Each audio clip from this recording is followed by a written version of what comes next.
an ancient cursed forest path known as the Rotten Path, where the ground is constantly damp and glistening, with rain and the air seems frozen in darkness. The atmosphere is prophetically ominous. Silhouettes of ancient trees flicker in the dense fog, and invisible whispers waft through the air like warnings.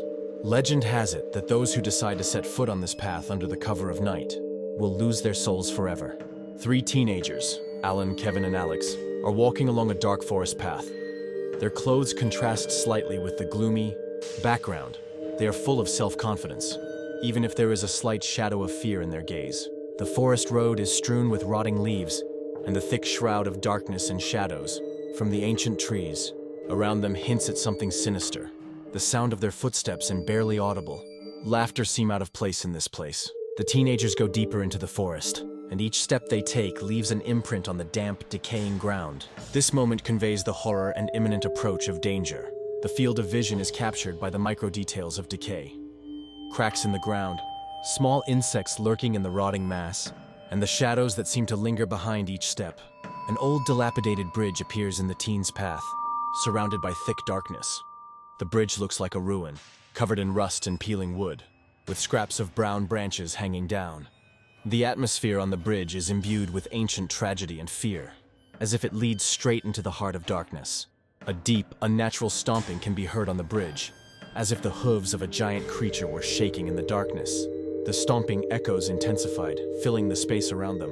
The ghostly figure of a horse blurs out of the fog, its movements seeming smooth and unnaturally fast, giving the illusion that it is gliding through the air. The horse comes close, and the teenagers see it in utter horror. Its eyes are 2 bottomless holes emitting a fiery glow, and its appearance is charred and disfigured, as if scorched in the fires of hell. Her silent presence is accompanied by an ominous aura, and a voice penetrating consciousness thunderously proclaims, "You saw me! I can see you now." At the climax, one of the teenagers, Kevin, falls to the ground, struck by terror. His face is contorted with pain and fear. Tears and sweat are visible on it, and his body falls apart in agony. All around him there is chaos, rain, wet ground, and shimmering shadows, as if the world around him is dissolving into darkness, foreshadowing imminent doom. Alex is left alone at the edge of the forest, paralyzed by fear. His gaze is blank, and his face is contorted with despair. Dark swirls and ominous silhouettes of ancient trees surround him, while a ghostly horse slowly neighs, symbolizing the approach of his fate and the looming threat. At the climax, invisible chains begin to entangle Alex's body, as if sinister. His face reflects pain, suffering, and hopelessness. Invisible chains shimmering in the dim light surround him, and behind him, the pale silhouettes of the dead flicker like souls lost in eternal darkness. At dawn, the village is plunged into absolute silence and gloom.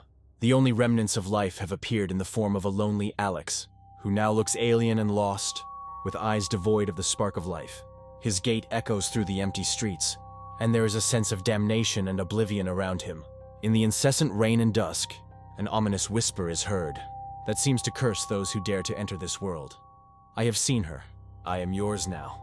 These words reverberate in every corner, leaving an indelible mark of fear in the souls of men. On the wet ground there are clear, bloody prints of alien hooves, and in the dark sky there are silhouettes of vague figures, representing the souls of the dead. The whole scene is filled with a sense that the horror of past victims continues to haunt the living. The village lives in constant fear and despondency after the disaster. The inhabitants walk around with their heads down and eyes full of pain and hopelessness. There is a quiet, unrelenting fear of a possible encounter with the shadows, and the surrounding buildings seem immersed in a cold lifelessness. Alex, left behind after all the tragedy, now looks like a flashy shadow of himself. His eyes have darkened. His gait has become unnaturally measured, as if the echo of invisible hoof stomping follows him everywhere. He wanders the village like a lost soul, forever cursed by darkness. Years later, the Rotten Path remains abandoned and eerie. At its edges can be seen the barely discernible tracks of ghostly hoofprints, their light barely shining through the thick fog. The forest is plunged into eternal night, and even nature seems to have lost the warmth of life. In an abandoned village, old men gather around fires where the flickering flames illuminate their haggard faces. They quietly whisper ominous curse words, their voices merging with the rustle of the wind and the rustles of the night. The atmosphere is filled with ancient fear and inevitable horror. The last pictorial chord is endless darkness mixed with barely visible glimmers of fading light. Blurred silhouettes of ghostly shapes and shadows fill the space, symbolizing eternal damnation and the loss of all living things. There is no salvation or hope here, only fading sadness and silent acceptance of fate.